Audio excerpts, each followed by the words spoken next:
You can bro. So ನಾವು last ಕ್ಲಾಸಿಂದ ಬಂದುಬಿಟ್ಟು ಬ್ಯಾಕ್ವರ್ಡ್ ಕ್ಲಾಸ್ ರಿಲೇಟೆಡ್ ಆಗಿ ಬಂದುಬಿಟ್ಟು ಕ್ವೆಶನ್ ಆ್ಯಂಡ್ ಆನ್ಸರ್ ಸೀರೀಸ್ನ ಮಾಡ್ಕೊಂಡು ಬರ್ತಾ ಇದ್ದೀವಿ. ಇದು ಪಾರ್ಟ್ 10 ವಿಡಿಯೋ ಆಗಿರುತ್ತೆ.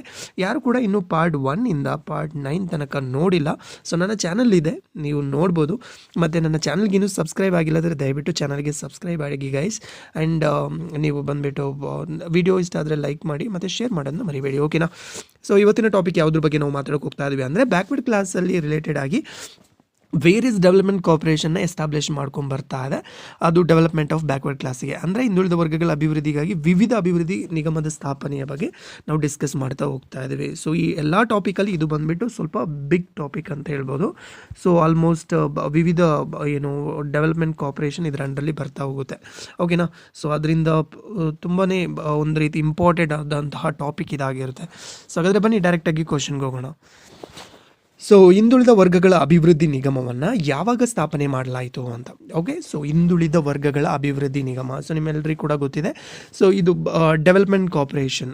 ಓಕೆ, ಸೊ ಯಾವಾಗ ಸ್ಥಾಪನೆ ಮಾಡಲಾಯಿತು, ಬ್ಯಾಕ್ವರ್ಡ್ ಕ್ಲಾಸ್ ಡೆವಲಪ್ಮೆಂಟ್ ಕಾರ್ಪೊರೇಷನ್ನ ಯಾವಾಗ ಸ್ಥಾಪನೆ ಮಾಡಲಾಯಿತು ಅಂತ ಕ್ವಶನ್ ಕೇಳಿದ್ದಾರೆ. ಸೊ ಇದಕ್ಕೆ ಆನ್ಸರ್ ಬಂದುಬಿಟ್ಟು October 28, 1977, ಅಕ್ಟೋಬರ್ 28, 1977 ಬಂದುಬಿಟ್ಟು ಈ ಹಿಂದುಳಿದ ವರ್ಗಗಳ ಅಭಿವೃದ್ಧಿ ನಿಗಮವನ್ನು ಬಂದುಬಿಟ್ಟು ಸ್ಟಾರ್ಟ್ ಮಾಡಲಾಯಿತು ಅಂತ ನಿಮಗೆ ಗೊತ್ತಿರಲಿ, ಓಕೆನಾ. ಸೊ ನೆಕ್ಸ್ಟ್ ಕ್ವಶನ್, ಹಿಂದುಳಿದ ವರ್ಗಗಳ ಅಭಿವೃದ್ಧಿ ನಿಗಮವನ್ನು ಡಿ ದೇವರಾಜ ಅರಸು ಹಿಂದುಳಿದ ವರ್ಗಗಳ ಅಭಿವೃದ್ಧಿ ನಿಗಮ ಎಂದು ಯಾವಾಗ ಮರು ನೇಮಕರಣ ಮಾಡಲಾಯಿತು ಅಂತ, ಓಕೆನಾ. ಸೊ ಹಿಂದುಳಿದ ವರ್ಗಕ್ಕೆ ಸಂಬಂಧಪಟ್ಟಂತೆ ನಿಮಗೆ ಇದು ಗೊತ್ತಿರಬೇಕಾಗುತ್ತೆ. ಸೊ ಯಾವಾಗ ಫಸ್ಟ್ ಎಲ್ಲ ಏನು ಹೇಳ್ತಾ ಇದ್ರು ಅಂದರೆ ಅದನ್ನ ಬಂದುಬಿಟ್ಟು ಹಿಂದುಳಿದ ವರ್ಗಗಳ ಅಭಿವೃದ್ಧಿ ನಿಗಮ ಅಂತಲೇ ಕರಿತಾ ಇದ್ರು. ಆದರೆ ಒಂದು ಸರ್ಟನ್ ಡೇಟ್ ಆದಮೇಲೆ ಅದನ್ನು ಬಂದುಬಿಟ್ಟು ಡಿ ದೇವರಾಜ ಅರಸು ಹಿಂದುಳಿದ ವರ್ಗಗಳ ಅಭಿವೃದ್ಧಿ ನಿಗಮ ಅಂತ ಕರೀಕೆ ಸ್ಟಾರ್ಟ್ ಮಾಡಿದರು. ಏನಕ್ಕೆ ಕರೀತಾ ಹೋದ್ರು ಅಂದರೆ ಇದು ಮಾಜಿ ಮುಖ್ಯಮಂತ್ರಿ ಆಗಿದ್ದಂತಹ ಡಿ ದೇವರಾಜ ಅರಸು ಅವರು ಬಂದುಬಿಟ್ಟು ಸಾಕಷ್ಟು ಕೊಡುಗೆಯನ್ನು ನೀಡ್ತಾ ಹೋಗ್ತಾರೆ ಯಾವುದಕ್ಕೆ, ಹಿಂದುಳಿದ ವರ್ಗಗಳ ಅಭಿವೃದ್ಧಿಗೆ ಸಂಬಂಧಿಸಿದಂತೆ. ಸೊ ಅವರ ಒಂದು ಸೇವೆಯನ್ನು ಎಂದು ಅವರ ಸೇವೆಯ ಗಣನೆಯನ್ನು ತೆಗೆದುಕೊಂಡು ಸೊ ಈ ರೀತಿ ಬಂದುಬಿಟ್ಟು ಹಿಂದುಳಿದ ವರ್ಗದ ಅಭಿವೃದ್ಧಿ ನಿಗಮಕ್ಕೆ ಅವರ ಹೆಸರನ್ನು ನೀಡ್ತಾ ಹೋಗ್ತಾರೆ. ಹಾಗಾದರೆ ಇದನ್ನ ಯಾವಾಗ ನೀಡ್ತಾ ಹೋದ್ರು ಅಂದರೆ 2005 ಅಕ್ಟೋಬರ್ 28 ಬಂದುಬಿಟ್ಟು ನೀಡ್ತಾ ಹೋಗ್ತಾರೆ. ಸೊ ಯಾವಾಗ ಅಂದರೆ 2005 ಅಕ್ಟೋಬರ್ 28 ದಿನಾಂಕದಿಂದ ಬಂದುಬಿಟ್ಟು ಇದನ್ನು ಮರುನಾಮಕರಣ ಮಾಡಲಾಗುತ್ತೆ ಅನ್ನೋದು ನಿಮಗೆ ಗೊತ್ತಿಲ್ಲ, ಓಕೆ. ಸೊ ಇದು ಕೂಡ ಇಂಪಾರ್ಟೆಂಟ್ ಆಗಿರುತ್ತೆ. ಸೊ ಇದನ್ನ ಬಂದುಬಿಟ್ಟು ಡಿ ದೇವರಾಜ್ ಅದಾದಮೇಲೆ ಬಂದುಬಿಟ್ಟು ಏನು ಕರಿತಾ ಹೋದ್ರು ಅಂದರೆ D Devaraja Arasu backward class development corporation ಅಂತ ಕರಿತಾ ಹೋದ್ರು, ಓಕೆನಾ. ಸೊ ಯಾವಾಗದಿಂದ ಕರಿತಾ ಹೋದ್ರು ಅಂದರೆ October 28, 2005. ಇದು ಯಾವಾಗ ಸ್ಥಾಪನೆ ಮಾಡಲಾಗಿದ್ದು ಅಂದರೆ October 28, 1977, ಓಕೆನಾ. ಸೊ ನಿಮಗೆ ಇದನ್ನ ಕೂಡ ಕೇಳ್ಬೋದು, DDUB CDCಯನ್ನು ವಿಸ್ತರಿಸಿ ಅಂತ ಕ್ವಶನ್ ಕೇಳಿದರೆ ಡಿ ದೇವರಾಜ ಅರಸು ಹಿಂದುಳಿದ ವರ್ಗಗಳ ಅಭಿವೃದ್ಧಿ ನಿಗಮ ಅನ್ನೋದನ್ನ ನೀವು ಹೇಳ್ಬೇಕಾಗುತ್ತೆ, ಓಕೆನಾ. ಸೊ ನೆಕ್ಸ್ಟ್ ಕ್ವಶನ್ಗೆ ಹೋಗೋಣ.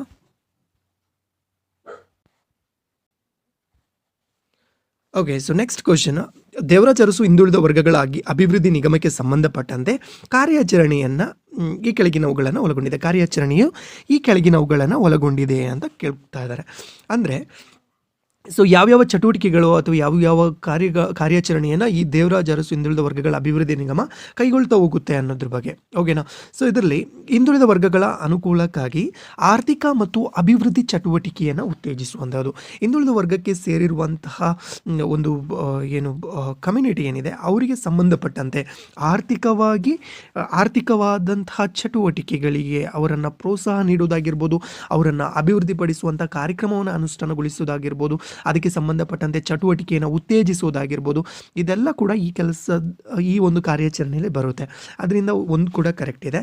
ಇನ್ನು ಹಿಂದುಳಿದ ವರ್ಗದ ಅನುಕೂಲಕ್ಕಾಗಿ ಸ್ವಯಂ ಉದ್ಯೋಗ ಮತ್ತು ಇತರ ಉದ್ಯಮಗಳನ್ನು ಉತ್ತೇಜಿಸುವಂಥದ್ದು. ಹಿಂದುಳಿದ ವರ್ಗಕ್ಕೆ ಸಂಬಂಧಪಟ್ಟಂತೆ ಯಾರು ಉದ್ಯೋಗದಲ್ಲಿ ಇಲ್ಲ ಅಥವಾ ಕೆಲಸ ಇಲ್ಲದೆ ನಿರುದ್ಯೋಗಿಗಳಿರ್ತಾರೆ ಅವರಿಗೆ ಬಂದುಬಿಟ್ಟು ಅವ್ರನ್ನ ಉತ್ತೇಜನ ಮಾಡುವಂಥ ಪ್ರಯತ್ನವನ್ನು ಮಾಡುತ್ತೆ. ಯಾವುದರ ಮುಖಾಂತರ ಅಂದರೆ ಸ್ವಯಂ ಉದ್ಯೋಗವನ್ನು ಸ್ವಯಂ ಉದ್ಯೋಗ ಮಾಡುವಂತೆ ಅವರನ್ನು ಪ್ರೋತ್ಸಾಹ ಮಾಡುವುದಕ್ಕಾಗಿ ಮತ್ತು ಇತರ ಉದ್ಯಮವನ್ನು ಮಾಡುವಂತೆ ಅವರನ್ನು ಪ್ರೋತ್ಸಾಹ ಮಾಡಿ ತರಬೇತಿಯನ್ನು ನೀಡುವುದಕ್ಕಾಗಿ ಸಾಕಷ್ಟು ಕಾರ್ಯಕ್ರಮಗಳನ್ನು ಅನುಷ್ಠಾನಗೊಳಿಸ್ತಾ ಹೋಗುತ್ತೆ. ಓಕೆ, ಇದು ಕೂಡ ಕರೆಕ್ಟ್ ಇದೆ. ಇನ್ನು ವೃತ್ತಿಪರ ತಾಂತ್ರಿಕ ಶಿಕ್ಷಣವನ್ನು ಪಡೆಯಲು ಹಿಂದುಳಿದ ವರ್ಗಗಳಿಗೆ ಸಾಲವನ್ನು ವಿಸ್ತರಿಸುವಂತಹದ್ದು. ಅಂದರೆ ಈ ಕಮ್ಯುನಿಟಿಯಲ್ಲಿ ಸೇರಿರುವಂತಹ ಏನು ವಿದ್ಯಾರ್ಥಿಗಳಿಗೆ ಬಂದ್ಬಿಟ್ಟು ವೃತ್ತಿಪರ ಅಂದರೆ ನಿಮಗೆ ಗೊತ್ತಿದೆ, ಅದು MBBS ಆಗಿರ್ಬೋದು, ಇಂಜಿನಿಯರಿಂಗ್ ಆಗಿರ್ಬೋದು, ಚಾರ್ಟೆಡ್ ಅಕೌಂಟೆಂಟ್ ಆಗಿರ್ಬೋದು, ಆ ಥರ ತುಂಬ ಕೋರ್ಸಸ್ ಇದೆ, ಕರೆಕ್ಟಾ? ಸೊ ಆ ಒಂದು ಸಂಬಂಧಪಟ್ಟಂತಹ ಶಿಕ್ಷಣವನ್ನು ಪಡೆಯುವುದಕ್ಕಾಗಿ ಸಾಕಷ್ಟು ಖರ್ಚಾಗುತ್ತೆ, ಕರೆಕ್ಟಾ? ಇಂಥ ಸಂದರ್ಭದಲ್ಲಿ ಏನು ಮಾಡ್ತಾರೆ ಅಂದರೆ ಸಾಲವನ್ನು ನೀಡಿ ಅವರಿಗೆ ಬಂದ್ಬಿಟ್ಟು ಪ್ರೋತ್ಸಾಹವನ್ನು ನೀಡುವಂಥ ಪ್ರಯತ್ನವೂ ಕೂಡ ಇದು ಮಾಡ್ತಾ ಹೋಗುತ್ತೆ. ಇನ್ನು ಉತ್ಪಾದನಾ ಘಟಕಗಳ ಸರಿಯಾದ ಮತ್ತು ಪರಿಣಾಮಕಾರಿ ನಿರ್ವಹಣೆಗಾಗಿ ಕುಶಲಕರ್ಮಿಗಳು ಮತ್ತು ವೃತ್ತಿಪರ ಗುಂಪುಗಳ ತಾಂತ್ರಿಕ ಮತ್ತು ಉದ್ಯಮಶೀಲತೆ ಕೌಶಲ್ಯವನ್ನು ಹೆಚ್ಚಿಸಲು ಸಹಾಯ ಮಾಡುತ್ತೆ. ಹೌದು, ಇದು ಕೂಡ ಒಂದು ಕರೆಕ್ಟ್ ಆಗಿರುತ್ತೆ. ಇನ್ನು ಸಾಂಪ್ರದಾಯಿಕ ಕುಶಲಕರ್ಮಿಗಳು ಮತ್ತು ಇತರ ಹಿಂದುಳಿದ ವರ್ಗಗಳಿಗೆ ಮಾರುಕಟ್ಟೆ ಸೌಲಭ್ಯವನ್ನು ಒದಗಿಸುವಂತಹದ್ದು.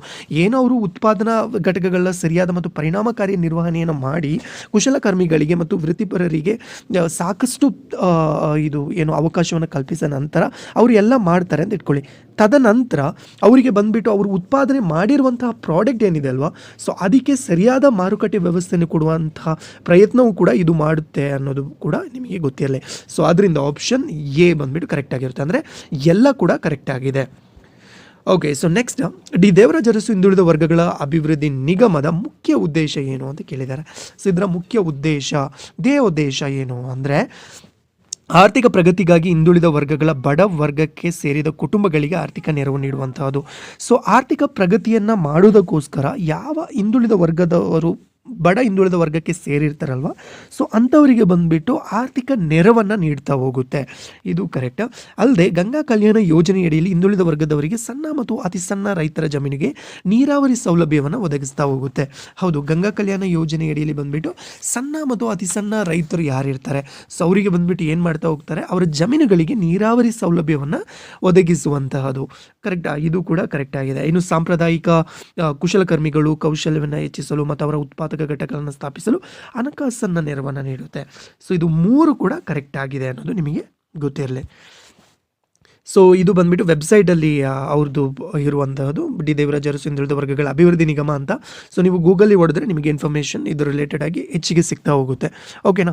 ಸೊ ಇವ್ರದ್ದು ಬಂದ್ಬಿಟ್ಟು ದೃಷ್ಟಿ ನೋಡ್ತಾ ಹೋದರೆ ಡಿ ದೇವರಾಜ ಅರಸು ಹಿಂದುಳಿದ ವರ್ಗಗಳ ಅಭಿವೃದ್ಧಿ ನಿಗಮವು ಹಿಂದುಳಿದ ವರ್ಗದ ಜನರ ಸಾಮಾಜಿಕ ಆರ್ಥಿಕ ಪರಿಸ್ಥಿತಿಯನ್ನು ಸುಧಾರಿಸಲು ಅವರನ್ನು ಸ್ವಾವಲಂಬಿಯನ್ನಾಗಿಸಲು ಮಾಡಲು ಸಹಾಯವನ್ನು ಮಾಡುವಂತಹ ದೃಷ್ಟಿಯನ್ನು, ಅಂದರೆ ದೂರದೃಷ್ಟಿಯನ್ನು ಒಳಗೊಂಡಿದೆ ಅಂತ. ಇವ್ರದ್ದು ಮೇನ್ ದೃಷ್ಟಿ ಅಂದರೆ ಏನಂದರೆ ಅವರನ್ನು ಬಂದ್ಬಿಟ್ಟು ಸಾಮಾಜಿಕವಾಗಿ ಮತ್ತು ಆರ್ಥಿಕ ಪರಿಸ್ಥಿತಿಯನ್ನು ಸುಧಾರಿಸಬೇಕು ಮತ್ತು ಅವರನ್ನು ಸ್ವಾವಲಂಬಿಯಾಗಿ ಮಾಡಬೇಕು ಅನ್ನುವಂಥ ದೃಷ್ಟಿಯನ್ನು ಒಳಗೊಂಡಿದೆ. ಇನ್ನು ಗುರಿಯನ್ನು ನಾವು ನೋಡ್ತಾ ಹೋದರೆ ಇದು ಸ್ವಯಂ ಉದ್ಯೋಗ ಚಟುವಟಿಕೆಗಳಿಗೆ ಸಾಲವನ್ನು ನೀಡಬೇಕು. ಅದ ನಂತರ ಸಹಾಯಧನ ರೂಪದಲ್ಲಿ, ಈಗ ಸಾಲವನ್ನು ಕೊಡೋದಂದರೆ ಈಗ 1 ಲಕ್ಷ ಕೊಡ್ತಿದ್ದಾರೆ ಅಂದರೆ ಅವರಿಗೆ ಸಹಾಯಧನ ಕೂಡ ಅದರಲ್ಲಿ ಕೊಡಬೇಕಾಗುತ್ತೆ. ಒಂದು ಇದು 20,000 ಸಹಾಯಧನವನ್ನು ಕೊಟ್ಟಿದ್ದಾರೆ ಅಂದರೆ ಸೊ ರಿಮೈನಿಂಗ್ 80,000 ಏನಿದೆ ಅದನ್ನ ಬಂದುಬಿಟ್ಟು ಬಡ್ಡಿ ರೂಪದಲ್ಲಿ ಅವರು ಪಡ್ಕೊಳ್ಳುವಂತಹದ್ದು. ಸೊ ಅದು ಕೂಡ ನಿಮಗೆ ಗೊತ್ತಿರಬೇಕಾಗುತ್ತೆ. ಸೊ ಅದು ನಾನು ಎಕ್ಸಾಂಪಲ್ ಕೊಟ್ಟಿರೋದು, ಓಕೆ. ಸೊ ಇನ್ನು ಸಾಂಪ್ರದಾಯಿಕ ಆಗಿರ್ಬೋದು, ವೃತ್ತಿಪರ ಗುಂಪುಗಳಿಗೆ ಅವರ ಕೌಶಲ್ಯವನ್ನು ಹೆಚ್ಚಿಸೋದು, ಉತ್ಪನ್ನಗಳು ಏನು ಉತ್ಪಾದನೆಯನ್ನು ಮಾಡಿರ್ತಾರಲ್ಲ ಅದಕ್ಕೆ ಸಂಬಂಧಪಟ್ಟಂತೆ ಅವರಿಗೆ ಏನು ಮಾರುಕಟ್ಟೆ ಸಹಾಯವನ್ನು ಮಾಡುವಂತಹದ್ದಾಗಿರ್ಬೋದು, ಅವರಿಗೆ ಉತ್ಪಾದನೆ ಮಾಡಲು ಅವರಿಗೆ ಸಹಾಯಧನದ ರೂಪದಲ್ಲಿ ನೀಡುವಂತಹದ್ದು. ಅದು ಅಲ್ಲದೆ ಬಂದುಬಿಟ್ಟು ಸಣ್ಣ ಮತ್ತು ಅತಿ ಸಣ್ಣ ರೈತರಿಗೆ ಬಂದುಬಿಟ್ಟು ನೀರಾವರಿ ಸೌಲಭ್ಯವನ್ನು ಒದಗಿಸುವುದು. ಸೊ ಇದೆಲ್ಲ ಕೂಡ ಗುರಿಯನ್ನು ಹೊಂದಿದೆ ಅನ್ನೋದು ನಿಮಗೆ ಗೊತ್ತಿರಲಿ. ಸೊ ಇನ್ನು ಇದು ಕಾರ್ಯಾಚರಣೆ ಮತ್ತು ಮೂಲೋದ್ದೇಶದ ಬಗ್ಗೆ ಈಗಾಗಲೇ ನಾವು ಮಾತಾಡಿದ್ದೀವಿ, okay. So next, D Devaraja Urs ಸಂಶೋಧನಾ ಸಂಸ್ಥೆ ಸಂಬಂಧಪಟ್ಟಂತೆ ಹೇಳಿಕೆಯನ್ನು ಗಮನಿಸಿ ಅಂತ ಕೇಳ್ತಾ ಇದ್ದಾರೆ, ಓಕೆ.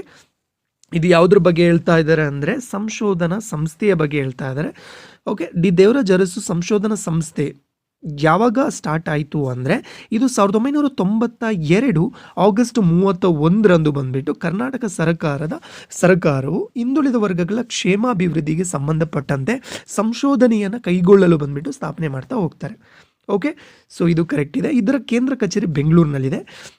ಇದು ಏನು ಮಾಡುತ್ತೆ ಅಂದರೆ ಈ ಡಿ ದೇವರಾಜ ಅರಸು ಸಂಶೋಧನಾ ಸಂಸ್ಥೆಯು ಒಂದು ಸಂಶೋಧನೆ, ಇದು ಸಂಪೂರ್ಣವಾಗಿ ಸಂಶೋಧನೆಗೆ ಸಂಬಂಧಪಟ್ಟಿರೋದ್ರಿಂದ ಸೊ ಇದು ಬಂದ್ಬಿಟ್ಟು ರಿಸರ್ಚಿಗೆ ರಿಲೇಟೆಡ್ ಆಗಿರುತ್ತೆ. ಅಂದರೆ ಅದು ಸಮೀಕ್ಷೆಯನ್ನು ಮಾಡೋದಾಗಿರ್ಬೋದು, ಯೋಜನೆಗಳ ಮೌಲ್ಯಮಾಪನ ಮಾಡೋದಾಗಿರ್ಬೋದು, ಇನ್ನು ಆಯೋಗವು ಕೈಗೊಂಡಂತಹ ವರದಿಯನ್ನು ತುಲನಾತ್ಮಕವಾಗಿ ಅಧ್ಯಯನವನ್ನು ಮಾಡೋದಾಗಿರ್ಬೋದು, ಸಿಂಪೋಸಿಸ್ ಮಾಡೋದಾಗಿರ್ಬೋದು, ವರ್ಕ್ಶಾಪ್ನ ಕಂಡಕ್ಟ್ ಮಾಡೋದಾಗಿರ್ಬೋದು, ಇದೆಲ್ಲ ಕೂಡ ಮಾಡ್ತಾ ಹೋಗುತ್ತೆ. ಯಾವುದು ಅಂದರೆ ಈ ಒಂದು ಡಿ ದೇವರಾಜ ಅರಸು ಸಂಶೋಧನಾ ಸಂಸ್ಥೆ ಅಂತ, ಓಕೆ, ಇದು ಕೂಡ ಇಂಪಾರ್ಟೆಂಟ್ ಆಗಿರುತ್ತೆ. ಆಲ್ ಆರ್ ಕರೆಕ್ಟ್ ಆಗಿರುತ್ತೆ. ಓಕೆ, ಇದು ಯಾವಾಗ ಸ್ಥಾಪನೆ ಆಯಿತು ಅಂದರೆ 1992 August 31 ಅಂತ ಸ್ಟಾರ್ಟ್ ಆಗುತ್ತೆ. ಆ್ಯಂಡ್ ಇದ್ರದ್ದು ಹೆಡ್ ಕ್ವಾರ್ಟರ್ ಎಲ್ಲಿದೆ ಅಂದರೆ ಬ್ಯಾಂಗ್ಳೂರಲ್ಲಿದೆ ಅಂತ ಗೊತ್ತಿರಲಿ. Next, so various development corporation ಬಗ್ಗೆ ನಾವು ಮಾತಾಡ್ತಾ ಹೋಗೋಣ. ಸೊ ಇದರಲ್ಲಿ ಫಸ್ಟ್ ಬಂದುಬಿಟ್ಟು ವೀರಶೈವ ಲಿಂಗಾಯತ ಅಭಿವೃದ್ಧಿ ನಿಗಮ. ಓಕೆ, ಸೊ ಇದು ಯಾವಾಗ ಸ್ಥಾಪನೆ ಮಾಡಲಾಯಿತು ಮತ್ತು ಸ್ಥಾಪನೆ ಮಾಡಿದಂತಹ ಮುಖ್ಯಮಂತ್ರಿ ಯಾರು ಅಂತ ಕೇಳಿದ್ದಾರೆ.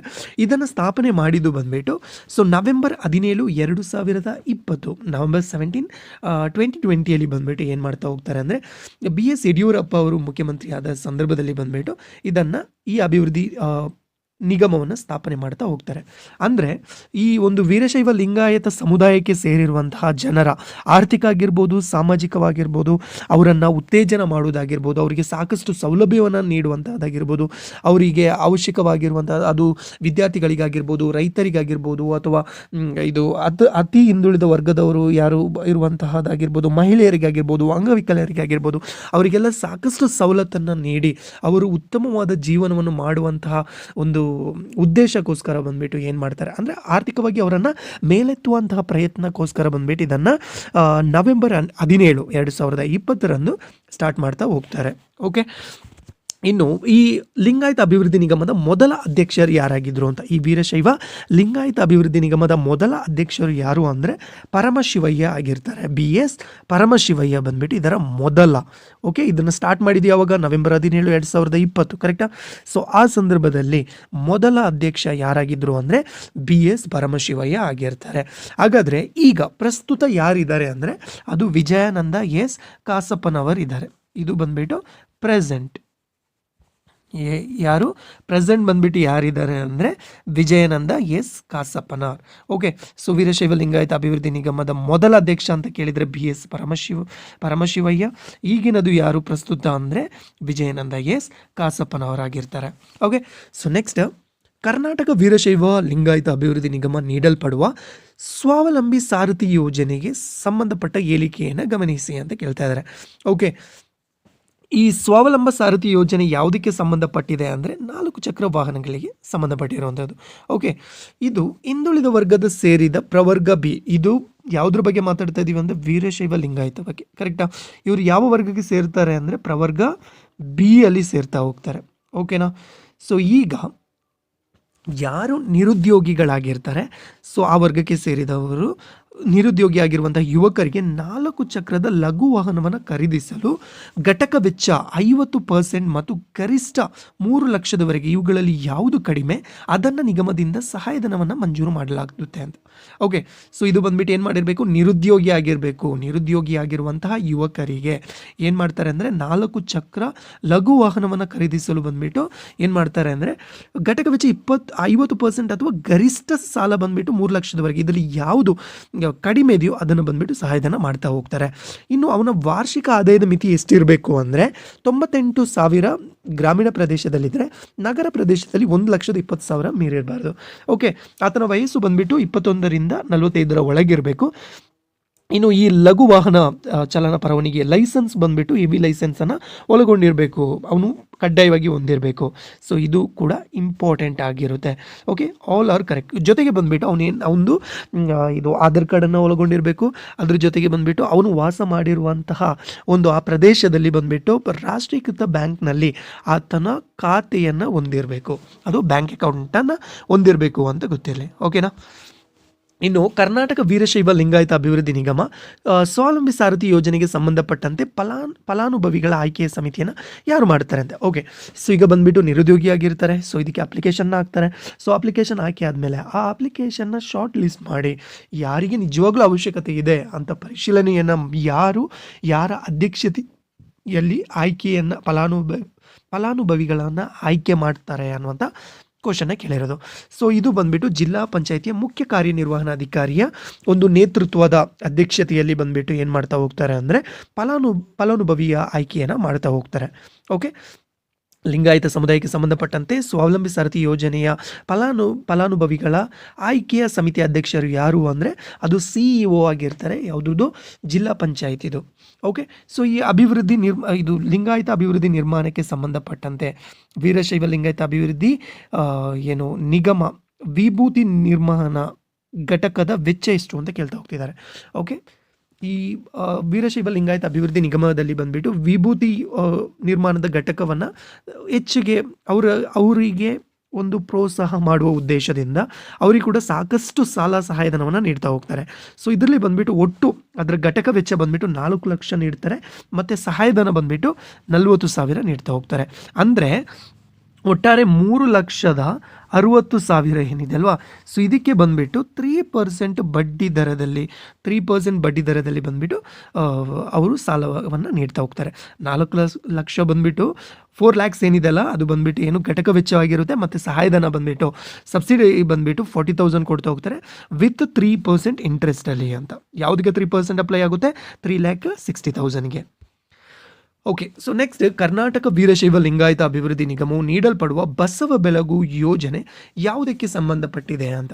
ಓಕೆ, ಈ ಬಸವ ಬೆಳಗು ಯೋಜನೆ ಬಂದ್ಬಿಟ್ಟು ಯಾವುದಕ್ಕೆ ಸಂಬಂಧ, ನಿಮಗೆ ಆಲ್ರೆಡಿ ನಾನು ಹೇಳಿದೆ, ಇದು ಒಂದೊಂದು ಅಭಿವೃದ್ಧಿ ಇಲಾಖೆಯಲ್ಲಿ ಬಂದ್ಬಿಟ್ಟು ಒಂದೊಂದು ಹೆಸರಲ್ಲಿ ಇಟ್ಕೊಂಡು ಹೋಗ್ತಾರೆ. ಎಲ್ಲ ಕಾರ್ಯಕ್ರಮಗಳು ಬಂದ್ಬಿಟ್ಟು ಒಂದೇ ಆದರೂ ಕೂಡ ನೀಡುವಂಥ ಹೆಸರು ಬಂದ್ಬಿಟ್ಟು ಬೇರೆ ಬೇರೆಯಾಗಿದೆ ಅಷ್ಟೇ. ಓಕೆ, ಇದು ನಾವು ಆಲ್ರೆಡಿ ಮಾತಾಡಿದ್ವಿ ಇದ್ರ ಬಗ್ಗೆ, ಅರಿವು ಶೈಕ್ಷಣಿಕ ಸಾಲ ಯೋಜನೆ ಅಂತ, ಕರೆಕ್ಟಾ? ಸೊ ಇದು ಕೂಡ ಅರಿವು ಶೈಕ್ಷಣಿಕ ಸಾಲ ಯೋಜನೆ ಬಂದ್ಬಿಟ್ಟು ಹಿಂದುಳಿದ ವರ್ಗಗಳ ಒಂದು ಏನು ಡೆವಲಪ್ಮೆಂಟ್ ಕಾರ್ಪೊರೇಷನ್ ಬಂದ್ಬಿಟ್ಟು ನೀಡ್ತಾ ಹೋಗುತ್ತೆ ಅಂತ ನಮಗೆ ಗೊತ್ತಿದೆ ಅಲ್ವಾ.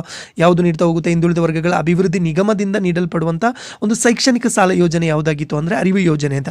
ಆ ಅರಿವು ಯೋಜನೆಯ ಹೆಸರನ್ನೇ ಬಂದ್ಬಿಟ್ಟು ಇವರು ಏನು ಮಾಡಿದ್ದಾರೆ ಅಂದರೆ ಬಸವ ಬೆಳಗು ಅಂತ ಕರಿತಾ ಹೋಗಿದ್ದಾರೆ. ಅದು ಯಾವುದಕ್ಕೆ ಸಂಬಂಧಪಟ್ಟಿದೆ ಅಂದರೆ ಶೈಕ್ಷಣಿಕ ಸಾಲಕ್ಕೆ ಸಂಬಂಧಪಟ್ಟಿದೆ ಅಂತ. ಅರ್ಥ ಆಯ್ತಾ? ಈ ಥರ ಕೂಡ ಕೇಳ್ಬೋದು. ಸೊ ನಿಮಗೆ ಮ್ಯಾಚ್ ದ ಫಾಲೋವಿಂಗಲ್ಲಿ ಕೊಟ್ಟು ಇದು ಬಸವ ಬೆಳಗು ಬಂದ್ಬಿಟ್ಟು ಬೇರೆ ಯಾವುದಾದ್ರೂ ಒಂದು 4 ಅಭಿವೃದ್ಧಿ ನಿಗಮವನ್ನು ಕೊಟ್ಟು ಕೂಡ ಕೇಳ್ತಾ ಹೋಗ್ಬೋದು. ಅದರಿಂದ ನೀವು ಅದರ ಬೇರೆ ಬೇರೆ ಹೆಸರು ಕೂಡ ತಿಳ್ಕೊಳ್ಳುವಂಥ ಅವಶ್ಯಕತೆ ಇದೆ. ಓಕೆ, ಈ ಬಸವ ಬೆಳಗ್ಗೆ ಯಾವುದಕ್ಕೆ ಸಂಬಂಧಪಟ್ಟಿದೆ? ಇದೊಂದು ಬಂದ್ಬಿಟ್ಟು ಶೈಕ್ಷಣಿಕ ಸಾಲಕ್ಕೆ ಸಂಬಂಧಪಟ್ಟಿರುವಂತಹದ್ದು. ಸಾಲ ಬಂದ್ಬಿಟ್ಟು ನಿಮಗೆ ಆಲ್ರೆಡಿ ಕೂಡ ಗೊತ್ತಿದೆ ಯಾವ ರೀತಿ ಸಾಲವನ್ನು ಕೊಡ್ತಾ ಹೋಗ್ತಾರೆ ಅಂದರೆ ವಾರ್ಷಿಕವಾಗಿ ಬಂದ್ಬಿಟ್ಟು 1 ಲಕ್ಷದವರೆಗೆ ಬಂದ್ಬಿಟ್ಟು ಸಾಲವನ್ನು ನೀಡ್ತಾ ಹೋಗ್ತಾರೆ. ಸೊ ಗರಿಷ್ಠ ಅಂದರೆ 4ರಿಂದ 5 ಲಕ್ಷದವರೆಗೆ ಸಾಲವನ್ನು ನೀಡ್ತಾರೆ. ಸೊ ಏನಕ್ಕೆ ಕೊಡ್ತಾರೆ ಅಂದರೆ ಆ ಒಂದು ಹಿಂದುಳಿದ ವರ್ಗಗಳ ವಿದ್ಯಾರ್ಥಿಗಳ ಕ್ಷೇಮ ಅಭಿವೃದ್ಧಿಗಾಗಿ, ಶೈಕ್ಷಣಿಕ ಅಭಿವೃದ್ಧಿಗಾಗಿ ಬಂದ್ಬಿಟ್ಟು ಆರ್ಥಿಕ ನೆರವನ್ನು ನೀಡ್ತಾ ಹೋಗ್ತಾರೆ. ಸೊ ಇದರಲ್ಲಿ ಬಂದ್ಬಿಟ್ಟು ಅವ್ರದ್ದು ಏನು ವಾರ್ಷಿಕ ಆದಾಯದ ಮಿತಿ ಕೂಡ 3.5 ಲಕ್ಷ ಇರಬೇಕು ಅಂತ ನಿಮಗೆ ಗೊತ್ತಿರಲಿ. ಮತ್ತು ಈ ಒಂದು ಬಡ್ಡಿ ದರ ಎಷ್ಟಿರುತ್ತೆ ಅಂದರೆ 2% ಅಷ್ಟಿರುತ್ತೆ ಅಂತ ನಿಮಗೆ ಗೊತ್ತಿರಲಿ. ಎಷ್ಟಿರುತ್ತೆ? 2% ಅಷ್ಟಿರುತ್ತೆ ಅಂತ. ಓಕೆ, ಹಾಗಾದರೆ ಇದು ಬಂದ್ಬಿಟ್ಟು ಯಾವಾಗ ಮರುಪಾವತಿಯನ್ನು ಮಾಡಬೇಕು ಅಂದರೆ ಇದು ಅವರು ಕೋರ್ಸ್ ಪೂರ್ಣಗೊಂಡ 4 ತಿಂಗಳ ನಂತರ 3 ವರ್ಷದಲ್ಲಿ ಮಾಸಿಕ ಕಂತುಗಳಲ್ಲಿ ಮರುಪಾವತಿಯನ್ನು ಮಾಡಬೇಕು ವಿತ್ 2% ಇಂಟ್ರೆಸ್ಟಲ್ಲಿ. ಅವನಿಗೆ ಜಾಬ್ ಸಿಗದಿರಲಿ, ಆದರೆ ಅವನು ಕೋರ್ಸ್ ಮುಗಿದ 4 ತಿಂಗಳೊಳಗೆ ಬಂದುಬಿಟ್ಟು ಏನು ಮಾಡಬೇಕು?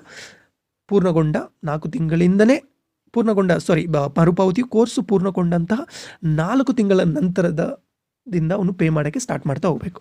ಓಕೆ, ಸೊ ನೆಕ್ಸ್ಟ್ ಬಂದುಬಿಟ್ಟು ಕರ್ನಾಟಕ ವೀರಶೈವ ಲಿಂಗಾಯತ ಅಭಿವೃದ್ಧಿ ನಿಗಮ ಬಸವ ಬೆಳಗು ಯೋಜನೆಗೆ ಸಂಬಂಧಪಟ್ಟಂತೆ ವಿದ್ಯಾರ್ಥಿ ಕನಿಷ್ಠ ವಯಸ್ಸು ಎಷ್ಟಾಗಿರಬೇಕು ಅಂದರೆ, ಸೊ ಅದರಲ್ಲಿ ಬಂದುಬಿಟ್ಟು 2 ವಿಧದಲ್ಲಿ ಅವರು ಡಿವೈಡ್ ಮಾಡ್ತಾರೆ. ಒಂದು ಬಂದುಬಿಟ್ಟು ಗ್ರ್ಯಾಜುಯೇಷನ್, ಇನ್ನೊಂದು ಬಂದುಬಿಟ್ಟು ಪೋಸ್ಟ್ ಗ್ರ್ಯಾಜುಯೇಷನ್. ಗ್ರ್ಯಾಜುಯೇಷನ್ ಅಂದರೆ 18 to 21 ಇಯರ್ಸ್ ಇರಬೇಕು, ಆ್ಯಂಡ್ ಪೋಸ್ಟ್ ಗ್ರ್ಯಾಜುಯೇಷನ್ ಅಂದರೆ 21 to 30 ಇಯರ್ಸ್ ಇರಬೇಕು ಅಂತ ನಿಮಗೆ ಗೊತ್ತಿರಲಿ. ಓಕೆನಾ? ಇನ್ನೊಂದು ಬಂದುಬಿಟ್ಟು ಇದ್ರ ಬಗ್ಗೆ ಈಗಷ್ಟೇ ಮಾತಾಡಿದ್ವಿ. ಕರ್ನಾಟಕ ವೀರಶೈವ ಲಿಂಗಾಯತ ಅಭಿವೃದ್ಧಿ ನಿಗಮ ನೀಡಲ್ಪಡುವಂಥ ಈ ಬಸವ ಏನು ಶೈಕ್ಷಣಿಕ ಸಾಲದ ಮೊತ್ತ ಎಷ್ಟು ಅಂದರೆ, ಸೊ ಇಲ್ಲಿ ಬಂದುಬಿಟ್ಟು 1 ಲಕ್ಷದವರೆಗೆ ಬಂದುಬಿಟ್ಟು ಉನ್ನತ ವ್ಯಾಸಂಗಕ್ಕಾಗಿ ಬಂದುಬಿಟ್ಟು 2% ಬಡ್ಡಿ ದರದಲ್ಲಿ ಬಂದುಬಿಟ್ಟು ಏನಾದರೂ ಮಂಜೂರು ಮಾಡಲಾಗ್ತದೆ ಅಂತ. ಓಕೆ, ಸೊ ವಾರ್ಷಿಕವಾಗಿ ಗರಿಷ್ಠ ಬಂದುಬಿಟ್ಟು 1 ಲಕ್ಷದವರೆಗೆ ನೀಡ್ತಾ ಹೋಗ್ತಾರೆ. ಓಕೆ, ಕೋರ್ಸಿನ ಗರಿಷ್ಠ ಅವಧಿ ಅಂತ ಕೇಳಿದರೆ ಅದು 4 ಲಕ್ಷದಿಂದ 5 ಲಕ್ಷ, ಅಂದರೆ ಕೋರ್ಸ್ ಡಿಪೆಂಡ್ ಆಗಿರುತ್ತೆ. ಈಗ ಫಾರ್ ಎಕ್ಸಾಂಪಲ್ ಅದು ಬಂದುಬಿಟ್ಟು BE ಆಗಿರ್ಬೋದು, MBBS ಆಗಿರ್ಬೋದು, BDS ಆಗಿರ್ಬೋದು, MBA ಆಗಿರ್ಬೋದು, MTech, ME, ಇದು MCA ಆಗಿರ್ಬೋದು. ಸೊ ಇದರಲ್ಲೆಲ್ಲ ಕೋರ್ಸ್ ಬಂದುಬಿಟ್ಟು ವೇರಿಯೇಷನ್ ಆಗ್ತಾ ಹೋಗುತ್ತೆ. ಕರೆಕ್ಟಾ? ಸಮ್ಟೈಮ್ ಅದು 4 ಇಯರ್ಸ್ ಆಗಿರುತ್ತೆ, ಸಮ್ಟೈಮ್ 5 ಇಯರ್ಸ್ ಆಗಿರುತ್ತೆ, ಸಮ್ಟೈಮ್ 3 ಇಯರ್ಸ್ ಆಗಿರುತ್ತೆ. ಇದು ಕಂಪ್ಲೀಟ್ ಆಗಿ ಕೋರ್ಸ್ ಮೇಲೆ ಡಿಪೆಂಡ್ ಆಗಿರುತ್ತೆ. ಸೊ ಆದ್ದರಿಂದ ಏನು ಮಾಡ್ತಾರೆ ಅಂದರೆ ವಾರ್ಷಿಕವಾಗಿ ಗರಿಷ್ಠ ಮೊತ್ತ ಬಂದುಬಿಟ್ಟು 1 ಲಕ್ಷ ಕೊಟ್ಟರೆ, ಸೊ ಕೋರ್ಸ್ ಮುಗಿಯುವ ಅವಧಿಗೆ ಗರಿಷ್ಠ ಮೊತ್ತ ಅಂದರೆ ಅದು 4ರಿಂದ 5 ಲಕ್ಷದ ಒಳಗೆ ಇರುತ್ತೆ. ಅಂದರೆ ಅದು ಯಾವ ಥರ ಅಂದರೆ ಅದು ಕೋರ್ಸಿನ ಮೇಲೆ ಡಿಪೆಂಡ್ ಆಗ್ತಾ ಹೋಗುತ್ತೆ ಅಂತ. ಓಕೆನಾ? ವಾರ್ಷಿಕವಾಗಿ ಕೇಳಿದರೆ 1 ಲಕ್ಷ ಗರಿಷ್ಠ ಆಗಿರುತ್ತೆ, ಅದು ಕೋರ್ಸಿನ ಸಂಪೂರ್ಣ ಅವಧಿಗೆ ಅಂದರೆ ಗರಿಷ್ಠ 4ರಿಂದ 5 ಲಕ್ಷ ಅಂತ ನಿಮಗೆ ಗೊತ್ತಿರಲಿ, ಮತ್ತು 2% ಇಂಟ್ರೆಸ್ಟಲ್ಲಿ ಅಂತ ನಿಮಗೆ ಗೊತ್ತಿರಲಿ. ಓಕೆನಾ? ಸೊ ಇನ್ನು ಈ ಬಸವ ಬೆಳಗು ಯೋಜನೆಗೆ ಸಂಬಂಧಪಟ್ಟಂತೆ ಯಾವುದಕ್ಕೆಲ್ಲ ಬಂದ್ಬಿಟ್ಟು ಪ್ರವೇಶಕ್ಕೆ ಸಂಬಂಧಿಸಿದೆ ಅಂದರೆ ಅದು ವೈದ್ಯಕೀಯ ಆಗಿರ್ಬೋದು, ದಂತ ಆಗಿರ್ಬೋದು, ವೃತ್ತಿಪರ ಕೋರ್ಸ್ಗಳಾಗಿರ್ಬೋದು, ಇಂಜಿನಿಯರಿಂಗ್ ಆಗಿರ್ಬೋದು, MBA ಆಗಿರ್ಬೋದು, MTech ಆಗಿರ್ಬೋದು, BHMS ಆಗಿರ್ಬೋದು, ME ಆಗಿರ್ಬೋದು, MD ಆಗಿರ್ಬೋದು, BC ಆಗಿರ್ಬೋದು, PhD ಆಗಿರ್ಬೋದು, ಇನ್ನು MS ಅಗ್ರಿಕಲ್ಚರ್ ಆಗಿರ್ಬೋದು, BS ನರ್ಸಿಂಗ್ ಆಗಿರ್ಬೋದು, BTech ಆಗಿರ್ಬೋದು, MVSC ಆಗಿರ್ಬೋದು, ಇದು MSc ಬಂದ್ಬಿಟ್ಟು ಬಯೋಟೆಕ್ನಾಲಜಿ ಆಗಿರ್ಬೋದು, ಈ ಥರ ಹಲವಾರು ಒಂದು ಇದು ಏನು ಶೈಕ್ಷಣಿಕ ಪ್ರವೇಶಕ್ಕೆ ಸಂಬಂಧಪಟ್ಟಿದೆ. ಇದು ಬಂದ್ಬಿಟ್ಟು CET ಎಕ್ಸಾಮ್ ಮೂಲಕ ಬಂದ್ಬಿಟ್ಟು ಆಯ್ಕೆಯನ್ನು ಮಾಡ್ತಾರಲ್ವಾ, ಸೊ ಏನು ಕಾಮನ್ ಎಂಟ್ರೆನ್ಸ್ ಎಕ್ಸಾಮ್ ಮುಖಾಂತರ. ಸೊ ಇದ್ರ ರಿಲೇಟೆಡ್ ಆಗಿ ಯಾರೆಲ್ಲ ಎಕ್ಸಾಮ್ನ ಬರೆದಿರ್ತಾರೆ ಅವರೆಲ್ಲ ಕೂಡ ಅಪ್ಲೈ ಮಾಡ್ಬೋದು ಅನ್ನೋದು ನಿಮಗೆ ಗೊತ್ತಿರಲಿ. ಓಕೆನಾ. ಸೊ ನೆಕ್ಸ್ಟ್, ಈ ವೀರಶೈವ ಲಿಂಗಾಯತ ಅಭಿವೃದ್ಧಿ ನಿಗಮ ನೀಡಲ್ಪಡುವಂಥ ಈ ಬಸವ ಬೆಳಗು ನಿಗಮ ಮಂಜೂರು ಮಾಡುವಂಥ ಒಟ್ಟು ಸಾಲ ಮೊತ್ತಕ್ಕೆ ವಿದ್ಯಾರ್ಥಿ ಹಾಗೂ ಜಮೀನ್ದಾರರಿಂದ ಈ ಕೆಳಕಂಡ ಭದ್ರತಾ ದಾಖಲೆಗಳಿಗೆ ಸಹಿಯನ್ನು ಪಡಿಬೇಕು ಅಂತ. ಈಗಾಗಲೇ ಬಂದ್ಬಿಟ್ಟು ಏನು ಸಾಲವನ್ನು ಇದು ನೀಡ್ತಾ ಹೋಗುತ್ತೆ ಅಭಿವೃದ್ಧಿ ನಿಗಮ ಅಂದರೆ ಅದಕ್ಕೆ ಸಂಬಂಧಪಟ್ಟಂತೆ ಕೆಲವೊಂದು ದಾಖಲೆಗಳು ಮತ್ತು ಇದು ಏನು ಕೆಲವೊಂದು ಭದ್ರತಾ ದಾಖಲೆಗಳು ಅವಶ್ಯಕವಾಗಿರುತ್ತೆ. ಅದು ಯಾವುದೆಲ್ಲ ಅಂದರೆ, ಒಂದು ಪ್ರಾಮಿಸರಿ ನೋಟ್ ಬಂದ್ಬಿಟ್ಟು ವಿದ್ಯಾರ್ಥಿಯಿಂದ ಕೊಡಬೇಕಾಗುತ್ತೆ. ಇನ್ನು DP ನೋಟ್ ಡೆಲಿವರಿ ಲೆಟರ್ ಬಂದು ಕೂಡ ಕೊಡಬೇಕಾಗುತ್ತೆ. ಇನ್ನು ಇದು ಕನ್ಸಿಡರೇಷನ್ ರಿಸಿಪ್ಟ್ ಕೂಡ ಕೊಡಬೇಕಾಗುತ್ತೆ. ಇನ್ನು ಲೆಟರ್ ಆಫ್ ರೀಪೇಮೆಂಟ್ ಅಂತ ಇದೆ, ಅದು ಕೂಡ ಕೊಡಬೇಕಾಗುತ್ತೆ. ಆರ್ಟಿಕಲ್ ಆಫ್ ಅಗ್ರಿಮೆಂಟ್ ಕೊಡಬೇಕಾಗುತ್ತೆ. ಇನ್ನು ಲೆಟರ್ ಆಫ್ ಗ್ಯಾರಂಟಿ ಕೊಡಬೇಕಾಗುತ್ತೆ. ಐಡೆಂಟಿಟಿ ಬಾಂಡ್ ಅಂತ ವಿದ್ಯಾರ್ಥಿ ಅಥವಾ ಅದರ ಪೋಷಕನಿಂದ ಕೊಡಬೇಕಾಗುತ್ತೆ.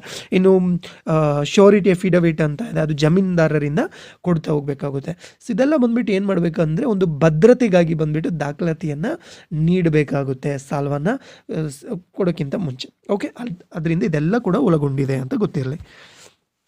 ಇನ್ನು ಕರ್ನಾಟಕ ವೀರಶೈವ ಲಿಂಗಾಯತ ಅಭಿವೃದ್ಧಿ ನಿಗಮ ನೀಡಲ್ಪಡುವಂತಹ ಸ್ವಯಂ ಉದ್ಯೋಗ ಯೋಜನೆಯ ಉದ್ದೇಶ ಏನು ಅಂತ, ಇದು ಯಾವುದ್ರ ಬಗ್ಗೆ ಮಾತಾಡುತ್ತೆ ಅಂದರೆ ಸ್ವಯಂ ಉದ್ಯೋಗದ ಬಗ್ಗೆ ಮಾತಾಡ್ತಾ ಹೋಗುತ್ತೆ. ಇದು ಬಂದ್ಬಿಟ್ಟು ಹಿಂದುಳಿದ ವರ್ಗಗಳ ಪ್ರವರ್ಗ 3Bಗೆ ಸೇರಿದಂತಹ ನಿರುದ್ಯೋಗಿಗಳಿಗೆ ಕೃಷಿ ಅವಲಂಬಿತ ಚಟುವಟಿಕೆಗಳು, ವ್ಯಾಪಾರ, ಕೈಗಾರಿಕಾ, ಸಾರಿಗೆ ಮತ್ತು ಸೇವಾ ವಲಯದಲ್ಲಿ ಆರ್ಥಿಕ ಚಟುವಟಿಕೆಗಳು ಕೈಗೊಳ್ಳಲು ಸಾಲ ಸಹಾಯಧನವನ್ನು ನೆರವು ನೀಡುವುದಾಗಿದೆ. ಹೌದು. ಇನ್ನು ಹಿಂದುಳಿದ ವರ್ಗಗಳ ಪ್ರವರ್ಗ 3Aಗೆ ಸೇರಿದಂತಹ ನಿರುದ್ಯೋಗಿಗಳಿಗೆ ಕೃಷಿ ಅವಲಂಬಿತ ಚಟುವಟಿಕೆಗಳಿಗೆ ವ್ಯಾಪಾರ ಆಗಿರ್ಬೋದು, ಸಾರಿಗೆ ಸೌಲಭ್ಯ ಸಹಾಯಧನವನ್ನು ನೀಡುವುದಾಗಿದೆ. ಇದು ರಾಂಗ್ ಆಗಿದೆ. ಸೊ ಇದರಲ್ಲಿ ಆಪ್ಷನ್ ಫಸ್ಟ್ ಮಾತ್ರ ಕರೆಕ್ಟ್ ಆಗಿದೆ. ಯಾಕೆ ಅದು ರಾಂಗ್ ಆಗಿದೆ ಅಂದರೆ, ಈ ವೀರಶೈವ ಲಿಂಗಾಯತ ಅಭಿವೃದ್ಧಿ ನಿಗಮ ಇದು ಪ್ರವರ್ಗ Bಗೆ ಸಂಬಂಧಪಟ್ಟಿದೆ, ಇದು ಪ್ರವರ್ಗ 3Aಗೆ ಬರೋದಿಲ್ಲ. ಸೊ ಅದರಿಂದ ಆಪ್ಷನ್ A ಬಂದ್ಬಿಟ್ಟು ಕರೆಕ್ಟ್ ಆಗಿದೆ. ಸೊ ನೀವು ಕ್ಲಿಯರಾಗಿ ನೋಡ್ಕೋಬೇಕಾಗುತ್ತೆ ಕ್ವೆಶನ್. ಈ ಥರ ಸ್ಮಾಲ್ ಎಲ್ಲ ಕೂಡ ಕರೆಕ್ಟ್ ಆಗಿರುತ್ತೆ, ಬಟ್ ಸಣ್ಣ ಮಿಸ್ಟೇಕ್ ಇರುತ್ತೆ. ಸೊ ಆಗ ನೀವೇನು ಮಾಡಬೇಕು, ಕ್ಲಿಯರಾಗಿ ಕ್ವೆಶನ್ನ ಪ್ರೆಸೆಂಟ್ ಆಫ್ ಮೈಂಡಲ್ಲಿ ಓದಿದ್ದೀರಾ ಅಂದರೆ 100% ನೀವು ಓದಿದರೆ ಆನ್ಸರ್ ಮಾಡ್ಬೋದು. ಇನ್ನು ಈ ನಿಗಮಕ್ಕೆ ಸಂಬಂಧಪಟ್ಟಂತೆ ಸ್ವಯಂ ಉದ್ಯೋಗ ಯೋಜನೆಯ ಪ್ರಯೋಜನವನ್ನು ಪಡಿಬೇಕಾದ್ರೆ ಸೊ ಏನೆಲ್ಲ ದಾಖಲಾತಿಗಳನ್ನು ಸಲ್ಲಿಸಬೇಕು ಅಂತ ಕೇಳಿದ್ದಾರೆ. ಸೊ ಇದಕ್ಕೆ ಸಂಬಂಧಪಟ್ಟಂತೆ ತಹಸೀಲ್ದಾರ ಅಥವಾ ಕಂದಾಯ ಇಲಾಖೆ ನಿಗದಿಪಡಿಸುವ ನಮೂನೆಯಲ್ಲಿ ಜಾತಿ ಮತ್ತು ಆದಾಯ ಪ್ರಮಾಣ ಪತ್ರವನ್ನು ಪಡಿಬೇಕು. ಹೌದು. ಸೊ ಅಂದರೆ ನಿಗದಿತ ನಮೂನೆಯಲ್ಲಿ ಬಂದ್ಬಿಟ್ಟು ಏನು ಮಾಡಬೇಕು, ಜಾತಿ ಮತ್ತು ಆದಾಯ ಪ್ರಮಾಣ ಪತ್ರವನ್ನು ಕಂಪಲ್ಸರಿಯಾಗಿ ಪಡ್ಕೋಬೇಕು. ಇಲ್ಲದಿದ್ದರೆ ಅವ್ರಿಗೆ ಹೆಂಗೆ ಗೊತ್ತಾಗುತ್ತೆ ಅವರು ಆ ಕಮ್ಯುನಿಟಿಯಲ್ಲಿ ಬಿಲಾಂಗ್ ಆಗಿದ್ದಾರೆ ಸೊ ಅಂತ ಅವರು ಬಂದುಬಿಟ್ಟು ರಿಜೆಕ್ಟ್ ಆಗ್ತಾರೆ ಇನ್ ಕೇಸ್ ಅವರು ಪ್ರೊಡ್ಯೂಸ್ ಮಾಡಿಲ್ಲ ಅಂದರೆ. ಇನ್ನು ಅವರು ಬಂದುಬಿಟ್ಟು ಒಂದು ರೆಸಿಡೆಂಟ್ ಅದೇ ಇದರಲ್ಲಿ ಇದ್ದಾರೆ, ಅದೇ ಏರಿಯಾದಲ್ಲಿ ಇದ್ದಾರೆ ಅನ್ನೋದಕ್ಕೋಸ್ಕರ ಒಂದು ಅವ್ರದ್ದು ಆಧಾರ್ ಕಾರ್ಡ್ ಆಗಿರ್ಬೋದು, ಒಂದು ಐಡೆಂಟಿ ಕಾರ್ಡ್ ಆಗಿರ್ಬೋದು ಅಥವಾ ರೇಷನ್ ಕಾರ್ಡ್ ಯಾವುದಾದ್ರು ಒಂದು ಅದರಲ್ಲಿ ಸಬ್ಮಿಟ್ ಮಾಡಬೇಕಾಗುತ್ತೆ. ಓಕೆ. ಇನ್ನು ಪಾಸ್ಪೋರ್ಟ್ ಅಳತೆಯ ಒಂದು ಭಾವಚಿತ್ರ ಇರಬೇಕಾಗುತ್ತೆ. ಮತ್ತು ಹೊಸದಾಗಿ ಸ್ವಯಂ ಉದ್ಯಮ ಘಟಕಗಳನ್ನು ಸ್ಥಾಪಿಸಿದ 3 ತಿಂಗಳೊಳಗೆ ಗ್ರಾಮ ಪಂಚಾಯತ್ ಅಥವಾ ನಗರ ಸ್ಥಳೀಯ ಉದ್ದಿಮೆಗಳಿಂದ ಉದ್ದಿಮೆಯ ಪರವಾನಿಗಾಗಿ ಅಂದರೆ ಲೈಸೆನ್ಸನ್ನು ಪಡೆದು ಸಲ್ಲಿಸತಕ್ಕದ್ದು ಅಂತ. ಇದೆಲ್ಲ ಕೂಡ ಕರೆಕ್ಟ್ ಆಗಿದೆ. ಓಕೆ. ಸ್ವಯಂ ಉದ್ಯೋಗ ಯೋಜನೆಗೆ ಸಂಬಂಧಪಟ್ಟಂತೆ ಇದರಲ್ಲಿ ನೋಡಿ ಕೊಟ್ಟಿದ್ದಾರೆ. ಸೊ ಇದು ಕೂಡ ಅಷ್ಟೇ, ಅವರ ವೆಬ್ಸೈಟಲ್ಲಿದೆ. ನೀವು ಬೇಕಾದ್ರೆ ಅವರ ವೆಬ್ಸೈಟಿಗೆ ವಿಸಿಟ್ ಮಾಡಿ ಎಕ್ಸ್ಟ್ರಾ ಇನ್ಫಾರ್ಮೇಷನ್ ಕೂಡ ಕಲೆಕ್ಟ್ ಮಾಡ್ಕೋಬೋದು. ಓಕೆನಾ. ಸೊ ಇದರಲ್ಲಿ ಯೋಜನೆಯನ್ನು ಪಡಿಬೇಕಾದ್ರೆ ಏನೆಲ್ಲ ಇದೆ ಅಂತಂದರೆ ಎಲ್ಲ ಕೂಡ ಇದೆ ನೋಡಿ. ಇದ್ರದ್ದು ವಾರ್ಷಿಕ ವರಮಾನ ಕೂಡ ಬಂದುಬಿಟ್ಟು ಇದು ಗ್ರಾಮೀಣ ಪ್ರದೇಶದಲ್ಲಿದ್ದರೆ 98,000 ಇರುತ್ತೆ, ಆ್ಯಂಡ್ ನಗರ ಪ್ರದೇಶದಲ್ಲಿದ್ದರೆ 1,20,000 ಅಂತ. ಮತ್ತು 18 ವರ್ಷದಿಂದ ಮಿನಿಮಮ್ ಈ ಯೋಜನೆ ಸ್ವಯಂ ಉದ್ಯೋಗ ಯೋಜನೆಯ ಒಂದು ಫಲಾನುಭವಿ ಆಗಬೇಕಾದ್ರೆ 18ರಿಂದ 55 ವರ್ಷ ಮಾತ್ರ ವಯಸ್ಸಿನ ಮಿತಿಯೊಳಗಿರಬೇಕು. ಅದು ಕೂಡ ಇದೆ ನೋಡಿ. ಸೊ ಅಲ್ಲದೆ ಬಂದುಬಿಟ್ಟು ಕಡ್ಡಾಯವಾಗಿ ಅವರು ಹಿಂದುಳಿದ ವರ್ಗಗಳ ಪ್ರವರ್ಗ 3B ಸಮುದಾಯಕ್ಕೆ ಸೇರಿರಬೇಕು. ಅಲ್ಲದೆ ಬಂದುಬಿಟ್ಟು ಕರ್ನಾಟಕದ ಕಾಯಂ ನಿವಾಸಿಯಾಗಿರಬೇಕು. ಸೊ ಈ ಯೋಜನೆಗೆ ಸಂಬಂಧಪಟ್ಟಂತೆ ಏನು ಅಂಗವಿಕಲರು ಇರ್ತಾರಲ್ವ, ಸೊ ಅವರಿಗೆ ಆ ಒಂದು ಯೋಜನೆಯಲ್ಲಿ ಮಿನಿಮಮ್ 5% ಕೊಡಲೇಬೇಕು. ಜೊತೆಗೆ ಮಹಿಳೆಯರಿಗೆ 33% ಮೀಸಲಾತಿಯನ್ನು ಕೂಡ ನೀಡಬೇಕು ಅಂತ ಇದೆ. ಅಲ್ಲದೆ ಬಂದುಬಿಟ್ಟು 1% ಬಂದುಬಿಟ್ಟು ಯಾರು ಟ್ರಾನ್ಸ್ಜೆಂಡರಿಗೆ ಕೂಡ ಮೀಸಲಾತಿಯನ್ನು ನೀಡಬೇಕು ಅಂತ ಕೊಡ್ತಾ ಇದ್ದಾರೆ. ಅಲ್ಲದೆ ಬಂದುಬಿಟ್ಟು ಇದು ಯೋಜನೆ ಸೌಲಭ್ಯವನ್ನು 7ನೇ ಜುಲೈ 2023 ನಂತರ ಹೊಸದಾಗಿ ಪ್ರಾರಂಭಿಸೋರು ಮಾತ್ರ ಅರ್ಹರಾಗಿರ್ತಾರೆ.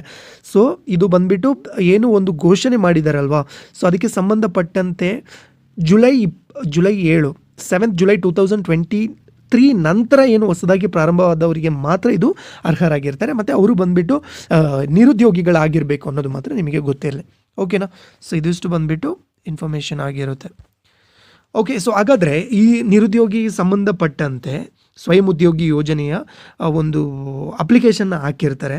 ಅದರ ಒಂದು ಅಧ್ಯಕ್ಷತೆಯನ್ನು ಅಂದರೆ ಅದನ್ನ ವೆರಿಫಿಕೇಷನ್ ಮಾಡಿ ಆ ಒಂದು ಫಲಾನುಭವಿಗಳನ್ನು ಆಯ್ಕೆ ಮಾಡುವಂತಹ ಒಂದು ಸಮಿತಿಯ ಅಧ್ಯಕ್ಷತೆಯನ್ನು ಯಾರು ವಹಿಸ್ತಾ ಹೋಗ್ತಾರೆ ಅಂದರೆ ಅದು ಬಂದುಬಿಟ್ಟು ಜಿಲ್ಲಾ ಪಂಚಾಯತ್ CEO ಮುಖ್ಯ ಕಾರ್ಯನಿರ್ವಹಣಾಧಿಕಾರಿ ಬಂದುಬಿಟ್ಟು ವಹಿಸ್ತಾ ಹೋಗ್ತಾರೆ. ಇನ್ನು ಸದಸ್ಯರು ಬಂದುಬಿಟ್ಟು ಲೀಡ್ ಬ್ಯಾಂಕ್ ವ್ಯವಸ್ಥಾಪಕ ಆಗಿರ್ಬೋದು, ಉಪನಿರ್ದೇಶಕರು ಮಹಿಳಾ ಮತ್ತು ಮಕ್ಕಳ ಕಲ್ಯಾಣ ಇಲಾಖೆ ಆಗಿರ್ಬೋದು, ಜಿಲ್ಲಾಧಿಕಾರಿ ಹಿಂದುಳಿದ ವರ್ಗಗಳ ಕಲ್ಯಾಣ ಇಲಾಖೆ ಆಗಿರ್ಬೋದು, ಪ್ರಧಾನ ವ್ಯವಸ್ಥಾಪಕರು, ಇನ್ನು ಸಹಕಾರ ಸಂಘಗಳ ಉಪನಿಬಂಧಕರಾಗಿರ್ಬೋದು, ಜನರಲ್ ಮ್ಯಾನೇಜ್ಮೆಂಟ್ ಅಂದರೆ ಅಧೀಕ್ಷಕರು ಅಭಿಯಂತರರು ಆಗಿರ್ಬೋದು, ಜಿಲ್ಲಾ ವ್ಯವಸ್ಥಾಪಕರು, ಹಿಂದುಳಿದ ವರ್ಗಗಳ ಏನು ದೇವರಾಜ ಅರಸು ಹಿಂದುಳಿದ ವರ್ಗಗಳ ಅಭಿವೃದ್ಧಿ ನಿಗಮ ಆಗಿರ್ಬೋದು. ಸೊ ಇವರೆಲ್ಲ ಕೂಡ ಏನಾಗಿರ್ತಾರೆ ಅಂದರೆ ಸದಸ್ಯ ಕಾರ್ಯದರ್ಶಿ ಆಗಿರ್ತಾರೆ ಅಂತ. ಓಕೆ, ಸೊ ಈ ಯೋಜನೆಯಲ್ಲಿ ಬಂದುಬಿಟ್ಟು 3Bಗೆ 15% ಮೀಸಲಾತಿ ನಿಗದಿಪಡಿಸಿದೆ. ಹೌದು, ಇದು ಬಂದುಬಿಟ್ಟು ಈ ದೇವರಾಜ ಅರಸು ಅಭಿವೃದ್ಧಿ ನಿಗಮದಲ್ಲಿ ಬಂದುಬಿಟ್ಟು ಟೋಟಲಾಗಿ 15% ಏನು ಇದು ಮಾಡಿದಾರಲ್ವ, ಸೊ ಅದು ಕೂಡ ಇದರಲ್ಲಿ ಮೆನ್ಷನ್ ಆಗಿದೆ. ಓಕೆ, ಸೊ ಇದಕ್ಕೆ ಸಂಬಂಧಪಟ್ಟಂತೆ ಇಷ್ಟು ಮಾಹಿತಿ ಇದೆ. ಓಕೆ, ಇನ್ನು ವೀರಶೈವ ಲಿಂಗಾಯತ ಅಭಿವೃದ್ಧಿ ನಿಗಮ ನೀಡಲ್ಪಡುವಂಥ ಭೋಜನಾಲಯ ಕೇಂದ್ರಕ್ಕೆ ಸಂಬಂಧಪಟ್ಟ ಹೇಳಿಕೆಯನ್ನು ಗಮನಿಸಿ. ಸೊ ಇದು ಈ ಭೋಜನಾಲಯ ಬಂದುಬಿಟ್ಟು ಯಾವುದಕ್ಕೆ ಸಂಬಂಧಪಟ್ಟಿದೆ ಅಂದರೆ ಇದು ಒಂದು ಹೋಟೆಲ್ ಉದ್ಯಮಕ್ಕೆ ಸಂಬಂಧಪಟ್ಟಿದೆ. ಓಕೆ, ಅಭ್ಯರ್ಥಿ ವಯಸ್ಸು ಬಂದುಬಿಟ್ಟು 18 ರಿಂದ 55 ವರ್ಷ ವಯಸ್ಸಾಗಿರಬೇಕು. ಇನ್ನು 33% ಮೀಸಲಾತಿ ಇದು ಮಹಿಳೆಯರಿಗೆ ನೀಡಿದರೆ 5% ಮೀಸಲಾತಿ ಬಂದುಬಿಟ್ಟು ಯಾರಿಗೆ ನೀಡ್ತಾ ಹೋಗ್ತಾರೆ, ಅಂಗವಿಕಲರಿಗೆ ನೀಡ್ತಾ ಹೋಗ್ತಾರೆ. ಕಡ್ಡಾಯವಾಗಿ ಆಧಾರ್ ಕಾರ್ಡ್ ಮತ್ತು ರಾಷ್ಟ್ರೀಕೃತ ಬ್ಯಾಂಕಿನ ಖಾತೆಯನ್ನು ಹೊಂದಿರಬೇಕು. ಘಟಕ ವೆಚ್ಚ ಬಂದುಬಿಟ್ಟು 5 ಲಕ್ಷ ಕೊಡ್ತಾರೆ. ಆ್ಯಂಡ್ ಸಹಾಯಧನ ಬಂದುಬಿಟ್ಟು 40,000 ಕೊಡ್ತಾ ಹೋಗ್ತಾರೆ. ಓಕೆ, ಇದು 20x30 ಅಡಿ ನಿವೇಶನವನ್ನು ಸೈಟನ್ನು ಬಂದುಬಿಟ್ಟು ಫಲಾನುಭವಿಯು ಹೊಂದಿರಬೇಕು ಅಂತ. ಇದು ಎಲ್ಲ ಕೂಡ ಕರೆಕ್ಟ್ ಆಗಿದೆ.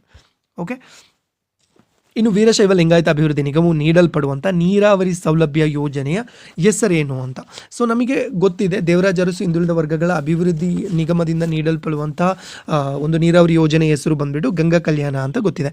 ಇದೇ ಗಂಗಾ ಕಲ್ಯಾಣ ಯೋಜನೆಯನ್ನು ಬಂದುಬಿಟ್ಟು ಅವ್ರು ಏನು ಅಂತ ಕರೀತಾರೆ ಅಂದರೆ ಜೀವಜಲ ಯೋಜನೆಯ ಅಂತ ಕರೀತಾರೆ. ಓಕೆ, ಜೀವಜಲ ಯೋಜನೆ. ಇದು ಯಾರು ಜೀವಜಲ ಯೋಜನೆ ಕರೀತಾರೆ ಅಂದರೆ ವೀರಶೈವ ಲಿಂಗಾಯತ ಅಭಿವೃದ್ಧಿ ನಿಗಮ ಕರೆಯುವಂತಹದ್ದು. ಈ ನೀರಾವರಿ ಸೌಲಭ್ಯದ ಹೆಸರೇ ಬಂದುಬಿಟ್ಟು ಏನು ಅಂತ ಇದೆ ಅಂದರೆ ಜೀವ ಜಲ ಅಂತ. ಅದೇ ಬಂದುಬಿಟ್ಟು ದೇವರಾಜ ಅರಸು ಹಿಂದುಳಿದ ವರ್ಗಗಳ ಅಭಿವೃದ್ಧಿ ನಿಗಮ ಏನು ಕರಿತಾ ಇದ್ರು ನೀರಾವರಿ ಸೌಲಭ್ಯವನ್ನು ಅಂದರೆ ಗಂಗಾ ಕಲ್ಯಾಣ ನೀರಾವರಿ ಯೋಜನೆ ಅಂತ ಕರಿತಾ ಇದ್ರು. ಓಕೆ, ಈಗ ನೀರಾವರಿ ಸೌಲಭ್ಯವನ್ನು ಪಡಿಬೇಕಾದ್ರೆ ಸೊ ಈ ಒಂದು ಅಂದರೆ ಫಲಾನುಭವಿಯ ಆಯ್ಕೆ ಸಮಿತಿಯ ಅಧ್ಯಕ್ಷತೆ ಯಾರಾಗಿರ್ತಾರೆ ಅಂದರೆ ಆಯ್ಕೆಯನ್ನು ಮಾಡುವವರು ಯಾರು ಅಂದರೆ ಆಯಾ ವಿಧಾನಸಭಾ ಕ್ಷೇತ್ರದ ಶಾಸಕರಾಗಿರ್ತಾರೆ. ಓಕೆ, ಇದು ಕರ್ನಾಟಕ ವೀರಶೈವ ಲಿಂಗಾಯತ ಅಭಿವೃದ್ಧಿ ನಿಗಮ ನೀಡಲ್ಪಡುವಂಥ ನೀರಾವರಿ ಸೌಲಭ್ಯ ಪಡೆಯುವ ಫಲಾನುಭವಿಯ ಆಯ್ಕೆ ಸಮಿತಿ ಅಧ್ಯಕ್ಷರು ಯಾರು ಅಂದರೆ ಆಯಾ ತಾಲೂಕು ಆಯಾ ವಿಧಾನಸಭಾ ಕ್ಷೇತ್ರದ ಶಾಸಕರಾಗಿರ್ತಾರೆ. ಅದು ಕೂಡ ಇಂಪಾರ್ಟೆಂಟ್ ಆಗಿರುತ್ತೆ. ಓಕೆನಾ? ಸೊ ಆಯ್ಕೆ ಸಮಿತಿಯಲ್ಲಿ ಇಲ್ಲಿದೆ ನೋಡಿ ಎಲ್ಲ ಡೀಟೇಲ್ಸ್. ಯಾರಿಲ್ಲ ಅಂದರೆ ವಿಧಾನಸಭಾ ಕ್ಷೇತ್ರದ ಶಾಸಕರು ಬಂದುಬಿಟ್ಟು ಅಧ್ಯಕ್ಷರಾಗಿರ್ತಾರೆ. ಇನ್ನು ತಾಲೂಕಿನ ಕಾಯಂ ಆಗಿ ವಾಸಿಸುತ್ತಿರುವ ವಿಧಾನ ಪರಿಷತ್ತಿನ ಸದಸ್ಯರು ಅದರ ಸದಸ್ಯರಾಗಿರ್ತಾರೆ. ಇನ್ನು ಲೋಕಸಭಾ ಕ್ಷೇತ್ರದ ಸದಸ್ಯರಾಗಿರ್ಬೋದು, ಇನ್ನು ರಾಜ್ಯಸಭಾ ಕ್ಷೇತ್ರದ ಕಾಯಂ ಆಗಿ ವಾಸಿಸ್ತಿರುವಂಥ ರಾಜ್ಯಸಭಾ ಸದಸ್ಯರಾಗಿರ್ಬೋದು, ತಾಲೂಕು ಕಾರ್ಯನಿರ್ವಹಣಾಧಿಕಾರಿ ಆಗಿರ್ಬೋದು, ಸಹಾಯಕ ಅಭಿಯಂತರರಾಗಿರ್ಬೋದು, ಇವರೆಲ್ಲ ಕೂಡ ಬಂದುಬಿಟ್ಟು ಇದರಲ್ಲಿ ಸದಸ್ಯರಾಗಿರ್ತಾರೆ ಅಂತ ನಿಮಗೆ ಗೊತ್ತಿರಲಿ. ಓಕೆನಾ?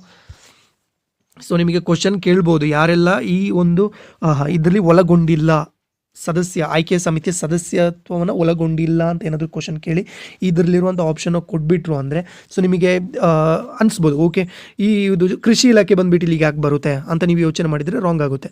ಇಲ್ಲಿ ಕೃಷಿ ಇಲಾಖೆ, ತಾಲೂಕಿನ ಸಹಾಯಕ ನಿರ್ದೇಶಕ ಕೃಷಿ ಇಲಾಖೆ ಅವರು ಕೂಡ ಇದ್ದಾರೆ, ತೋಟಗಾರಿಕೆ ಕೂಡ ಇದೆ, ಅರಣ್ಯ ಇಲಾಖೆ ಕೂಡ ಇದೆ. ಸೊ ಇವ್ರನ್ನ ಕೂಡ ನೀವು ನೋಡ್ಕೋಬೇಕಾಗುತ್ತೆ, ಎಲ್ಲ ಡೀಟೇಲ್ಸ್ನ ಕೂಡ ಓದ್ಕೋಬೇಕಾಗುತ್ತೆ. ಸೊ ಆಗ ನಮಗೆ ಕನ್ಫ್ಯೂಷನ್ ಆಗಲ್ಲ. ಸೊ ಈಸಿಯಾಗಿ ಇದು ಏನು ಆಪ್ಷನ್ ಕೊಟ್ಟಿರ್ತಾರಲ್ಲ ಅದರಲ್ಲಿ ಎಲಿಮಿನೇಷನ್ ಮೆಥಡ್ ಮಾಡಿಕೊಂಡು ಆನ್ಸರನ್ನು ಮಾಡ್ಬೋದು. ಓಕೆ, ಇನ್ನು ವೀರಶೈವ ಲಿಂಗಾಯತ ಅಭಿವೃದ್ಧಿ ನಿಗಮ ನೀಡಲ್ಪಡುವಂಥ ವಿದೇಶಿ ಉನ್ನತ ವ್ಯಾಸಂಗ ಯೋಜನೆ ಹೆಸರು. ಓಕೆ, ಇದು ವೀರಶೈವ ಲಿಂಗಾಯತ ಅಭಿವೃದ್ಧಿ ನಿಗಮ ಏನು ಒಂದು ವಿದೇಶಿ ವಿಶ್ವವಿದ್ಯಾನಿಲಯಗಳಲ್ಲಿ ಬಂದ್ಬಿಟ್ಟು ಉನ್ನತ ವ್ಯಾಸಂಗ ಮಾಡೋದಕ್ಕೋಸ್ಕರ ಸಾಕಷ್ಟು ಬಂದ್ಬಿಟ್ಟು ಧನ ಸಹಾಯವನ್ನು ನೀಡುತ್ತಾ ಹೋಗುತ್ತೆ. ಓಕೆ, ಸೊ ಇದರ ಹೆಸರು ಏನು ಅಂತ ಕೇಳ್ತಾ ಇದ್ದಾರೆ. ಇದು ಬಂದ್ಬಿಟ್ಟು ವಿದೇಶಿ ವಿದ್ಯಾ ವಿಕಾಸ ಯೋಜನೆ ಅಂತ ಕರಿತೀವಿ. ಓಕೆ, ಈ ವೀರಶೈವ ಲಿಂಗಾಯತ ಅಭಿವೃದ್ಧಿ ನಿಗಮ ನೀಡಲ್ಪಡುವಂಥ ವಿದೇಶಿ ಉನ್ನತ ವ್ಯಾಸಂಗ ಯೋಜನೆ ಹೆಸರೇ ಬಂದ್ಬಿಟ್ಟು ವಿದೇಶಿ ವಿದ್ಯಾ ವಿಕಾಸ ಅಂತ. ಓಕೆ, ಸೊ ಇದ್ರದ್ದು ಸಾಲದ ಗರಿಷ್ಠ ಮೊತ್ತ ಬಂದ್ಬಿಟ್ಟು ಏನು ಮಾಡ್ತಾ ಹೋಗ್ತಾರೆ ಅಂದರೆ, ಸೊ 10 ಲಕ್ಷಗಳಂತೆ ವರ್ಷಕ್ಕೆ ನೀಡ್ತಾ ಹೋಗ್ತಾರೆ. ವಾರ್ಷಿಕ ಗರಿಷ್ಠ ಮೊತ್ತ ಅಂದರೆ ಅದು 10 ಲಕ್ಷ ಆಗಿರುತ್ತೆ. ಸೊ ಕೋರ್ಸ್ ಏನೀಗ 3 ವರ್ಷ ಪೀರಿಯಡ್ ಆಗಿರುತ್ತೆ ಅಂದರೆ ಅದಕ್ಕೆ ಗರಿಷ್ಠ ಮೊತ್ತ ಬಂದ್ಬಿಟ್ಟು 20 ಲಕ್ಷ ಆಗಿರುತ್ತೆ. ಓಕೆ, ಸೊ ಕೋರ್ಸಿನ ಸಂಪೂರ್ಣ ಅವಧಿಗೆ ಬಂದ್ಬಿಟ್ಟು ಗರಿಷ್ಠ ಮೊತ್ತ ಬಂದ್ಬಿಟ್ಟು ಎಷ್ಟು ಅಂದರೆ 20 ಲಕ್ಷ ಆಗಿರುತ್ತೆ, ಅಥವಾ ಆ ಕೋರ್ಸಿನ ಫೀಸಿಗೆ ಅನುಗುಣವಾಗಿರುತ್ತೆ. ಓಕೆ, ಇನ್ನು ಸಾಲದ ಮೊತ್ತ ವಾರ್ಷಿಕವಾಗಿ ಅಂತ ಕೇಳಿದರೆ ಅಂದರೆ ವರ್ಷಕ್ಕೆ ಎಷ್ಟು ಕೊಡ್ತಾರೆ ಅಂದರೆ ಅದು 10 ಲಕ್ಷ ಆಗಿರುತ್ತೆ. ಕೋರ್ಸಿನ ಸಂಪೂರ್ಣ ಗರಿಷ್ಠ ಏನು ಅವಧಿಗೆ ಎಷ್ಟು ಕೊಡ್ತಾರೆ ಅಂದರೆ ಅದು 20 ಲಕ್ಷ ಆಗಿರುತ್ತೆ. ಇನ್ನು ಆದಾಯದ ಮಿತಿ ಬಂದುಬಿಟ್ಟು 8 ಲ್ಯಾಕ್ಸ್ ಇರಬೇಕಾಗುತ್ತೆ ಅವನು. ಇನ್ನು ವಿದ್ಯಾರ್ಥಿಯ ವಯಸ್ಸು ಕೇಳ್ತಾ ಹೋದರೆ ಅವನು ಸ್ನಾತಕೋತ್ತರ ಪದವಿ ಅಥವಾ ಪೋಸ್ಟ್ ಗ್ರ್ಯಾಜುಯೇಷನ್ ಅಂದರೆ 25 ಬಿಲೋ ಇರಬೇಕು. ಆ್ಯಂಡ್ ಇದು ಯಾವುದು PhD ಮಾಡೋರಾದರೆ 27 ಇಯರ್ಸಲ್ಲಿ ಇರಬೇಕು ಅಂತ. ಓಕೆ, ಇನ್ನು ಅವನು ಪ್ರಥಮ ದರ್ಜೆ ಅಂದರೆ ಫಸ್ಟ್ ಕ್ಲಾಸಲ್ಲಿ ಬಂದುಬಿಟ್ಟು ಅವನು ಪಾಸ್ ಆಗಿರಬೇಕು ಅನ್ನೋದು. ಈ ಎಲಿಜಿಬಿಲಿಟಿನ ಅವನು ಕಡ್ಡಾಯವಾಗಿ ಹೊಂದಿದ್ರೆ ಮಾತ್ರ ವಿದೇಶಿ ವಿದ್ಯಾ ವಿಕಾಸ ಯೋಜನೆಯಡಿಯಲ್ಲಿ ಅವನು ಸಾಲದ ಯೋಜನೆಯ ಪ್ರಯೋಜನವನ್ನು ಪಡ್ಕೋಬೋದು ಅಂತ. ಓಕೆ, ಸೊ ಇದ್ರೂ ಕೂಡ ಆಯ್ಕೆ ಸಮಿತಿ ಅಧ್ಯಕ್ಷರು ಯಾರಾಗಿರ್ತಾರೆ ಅಂತ, ಈ ವಿದೇಶದಲ್ಲಿ ಈ ಯೋಜನೆ ಏನಿದೆ ಅಲ್ವಾ, ವಿದೇಶಿ ವಿದ್ಯಾ ವಿಕಾಸ ಯೋಜನೆಯ ಫಲಾನುಭವಿಯನ್ನು ಆಯ್ಕೆ ಮಾಡಲು ಸಮಿತಿಯ ಅಧ್ಯಕ್ಷರು ಯಾರಾಗಿರ್ತಾರೆ ಅಂತ, ಇದು ಸರ್ಕಾರದ ಕಾರ್ಯದರ್ಶಿ, ಹಿಂದುಳಿದ ವರ್ಗಗಳ ಕಲ್ಯಾಣ ಇಲಾಖೆ, ಇವರು ಬಂದ್ಬಿಟ್ಟು ಅಧ್ಯಕ್ಷರಾಗಿರ್ತಾರೆ. ಇಂಪಾರ್ಟೆಂಟ್. ಓಕೆ, ಸೊ ಇದು ಕೂಡ ನಿಮಗೆ ಗೊತ್ತಿರಬೇಕು. ಸೊ ಯಾಕೆ ಅಂದರೆ ಇದು ಬಂದುಬಿಟ್ಟು ಅಮೌಂಟು ಸಣ್ಣ ಅಮೌಂಟ್ ಅಲ್ಲ.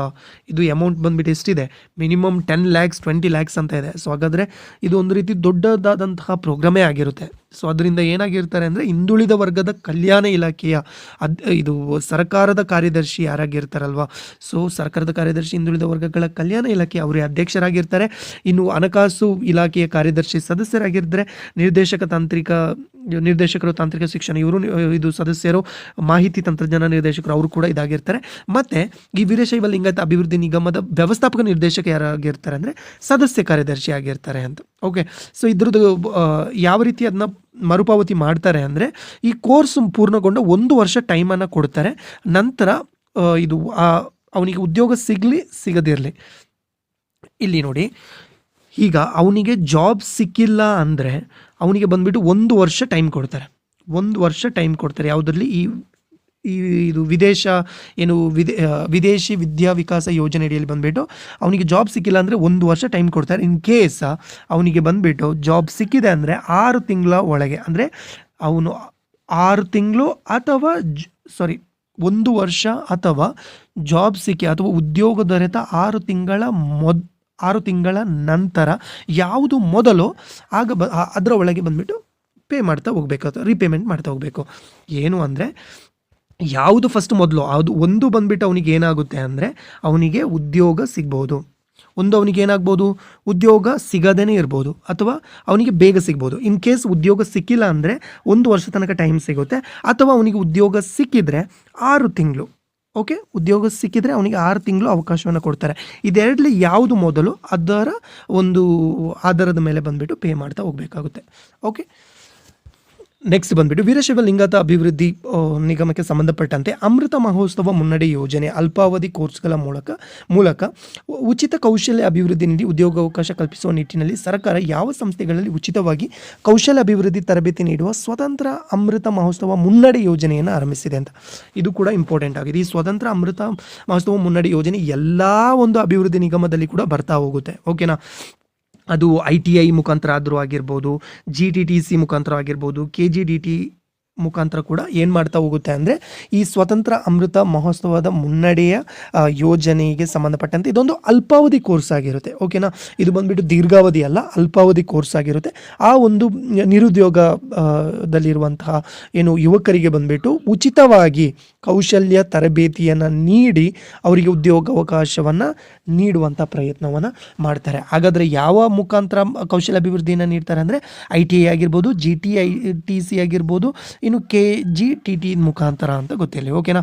ಇದು ಬಂದುಬಿಟ್ಟು 2022-23 ಸಾಲಿನ ಆಯವ್ಯಯ ಭಾಷಣ ಖಂಡಿಕೆಯಲ್ಲಿ ಬಂದುಬಿಟ್ಟು ಒಂದು ಇದನ್ನು ಬಂದುಬಿಟ್ಟು ಘೋಷಣೆ ಮಾಡ್ತಾ ಹೋಗ್ತಾರೆ. ಓಕೆನಾ. ಅಮೃತ ಮುನ್ನಡೆ ಕಾರ್ಯಕ್ರಮ ಅಂತ. ಇದರಲ್ಲಿ ಬಂದುಬಿಟ್ಟು 10th ಆಗಿರ್ಬೋದು, ಸೆಕೆಂಡ್ PUC ಆಗಿರ್ಬೋದು, ಡಿಪ್ಲೊಮಾ, ಇದು ಡಿಗ್ರಿ ಆಗಿರ್ಬೋದು, ಇಂಜಿನಿಯರಿಂಗ್ ಅಂತ ಅಂದರೆ ಜನರ ಉದ್ಯೋಗ ಸಾಮರ್ಥ್ಯವನ್ನು ಹೆಚ್ಚಿಸುವ ಅವಶ್ಯಕತೆ ಇರುತ್ತೆ. ಈ ನಿಟ್ಟಿನಲ್ಲಿ ಬಂದುಬಿಟ್ಟು ಏನು ಮಾಡ್ತಾರೆ ಅಂದರೆ 25,000 ಅರ್ಹ ಹಿಂದುಳಿದ ವರ್ಗಗಳ ಯುವ ಜನಕರಿಗೆ ಉದ್ಯೋಗ ಅವಕಾಶವನ್ನು ಹೆಚ್ಚಿಸುವ ಒಂದು ಹೊಸ ಯೋಜನೆಯೇ ಈ ಬಂದುಬಿಟ್ಟು ಸ್ವತಂತ್ರ ಮಹೋತ್ಸವ ಅಮೃತ ಮುನ್ನಡೆ ಯೋಜನೆ ಅಂತ. ಓಕೆನಾ. ಇದಕ್ಕೆ ಸಂಬಂಧಪಟ್ಟಂತೆ ಈ ಒಂದು ಮಹೋತ್ಸವ ಮುನ್ನಡೆ ಯೋಜನೆ ಅಲ್ಪಾವಧಿ ಕೋರ್ಸ್ ಮೂಲಕನೇ ಇದು ನೀಡೋದು ಅಂತ ನಿಮಗೆ ಗೊತ್ತಿಲ್ಲ. ಇನ್ ಕೇಸ್ ಕ್ವಶನಲ್ಲಿ ಬಂದುಬಿಟ್ಟು ದೀರ್ಘಾವಧಿ ಅಂತ ಕೇಳಿದರೆ ಅದು ರಾಂಗ್ ಆಗುತ್ತೆ. ಸೊ ಕೇರ್ಫುಲ್ಲಾಗಿ ನೋಡ್ಕೋಬೇಕಾಗುತ್ತೆ. ಅಲ್ಲದೆ ಬಂದುಬಿಟ್ಟು ಇದ್ರದ್ದು ಆದಾಯದ ಮಿತಿ ಕೂಡ ಎಷ್ಟು ಕೋಟಿ ಕೇಳಿದ್ದಾರೆ ಅಂದರೆ 8 ಲಕ್ಷ ಇರಬೇಕು. ಇನ್ನು 18ರಿಂದ 30 ವರ್ಷದ ಒಳಗೆ ಇರಬೇಕು ವಯಸ್ಸು.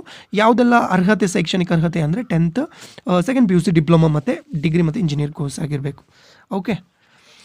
ಇನ್ನು ಸ್ವತಂತ್ರ ಅಮೃತ ಮಹೋತ್ಸವ ಮುನ್ನಡೆ ಯೋಜನೆ ಅಲ್ಪಾವಧಿ ಕೋರ್ಸ್ ಮೂಲಕ ಉಚಿತ ಕೌಶಲ್ಯ ತರಬೇತಿ ಕಾರ್ಯಕ್ರಮಕ್ಕೆ ಯಾವ ಪೋರ್ಟಲ್ ಮುಖಾಂತರ ಅರ್ಜಿಯನ್ನು ಸಲ್ಲಿಸಬೇಕು ಅಂದರೆ ಕೌಶಲ್ಕರ್ ಅನ್ನುವಂಥ ಒಂದು ಪೋರ್ಟಲ್ ಇದೆ. ಸೊ ಅದರ ಮುಖಾಂತರ ಬಂದುಬಿಟ್ಟು ಏನು ಮಾಡಬೇಕು, ಅರ್ಜಿದಾರರು ಬಂದುಬಿಟ್ಟು ಸಲ್ಲಿಸ್ತಾ ಹೋಗಬೇಕು ಅಂತ. ಅಪ್ಲಿಕೇಶನ್ನ ಯಾವ ಪೋರ್ಟಲ್ ಮುಖಾಂತರ ಆಗಬೇಕು ಅಂದರೆ ಅದು ಕೌಶಲ್ಕರ್ ಅಂತ ನಿಮಗೆ ಗೊತ್ತಿರಲಿ. ಓಕೆನಾ. ಓಕೆ. ಸೊ ಹಾಗಾದರೆ ಬಂದುಬಿಟ್ಟು ಯಾವ ರೀತಿ ಅಪ್ಲೈ ಮಾಡಬೇಕಂದ್ರೆ ಇದು ಆಲ್ರೆಡಿ ಈಗಷ್ಟೇ ನಾನು ಹೇಳಿದೆ, ಕರೆಕ್ಟಾ. ಸೊ ಇದರಲ್ಲಿ ಬಂದುಬಿಟ್ಟು ಕೌಶಲ್ಕರ್ ಅಂತ ವೆಬ್ಸೈಟಿಗೆ ಹೋಗಿಬಿಟ್ಟು ನೀವು ಭೇಟಿಯನ್ನು ಮಾಡಬೇಕು. ಸಾಕಷ್ಟು ಬಂದುಬಿಟ್ಟು ಪ್ರಮಾಣಪತ್ರ, ತರಬೇತಿ ಪ್ರಮಾಣಪತ್ರವನ್ನು ಕೂಡ ಇದರಲ್ಲಿ ಒಂದು ಅವಕಾಶ ಅಂದರೆ ಅವರಿಗೆ ಟ್ರೈನಿಂಗ್ ಕೊಡ್ತಾರೆ, ಅದಾದಮೇಲೆ ಪ್ರಮಾಣಪತ್ರವನ್ನು ಕೊಡ್ತಾರೆ. ಅಲ್ಲದೆ ಬಂದುಬಿಟ್ಟು ಇದೊಂದು ಅಲ್ಪಾವಧಿ ಕೋರ್ಸ್ ಆಗಿರುತ್ತೆ.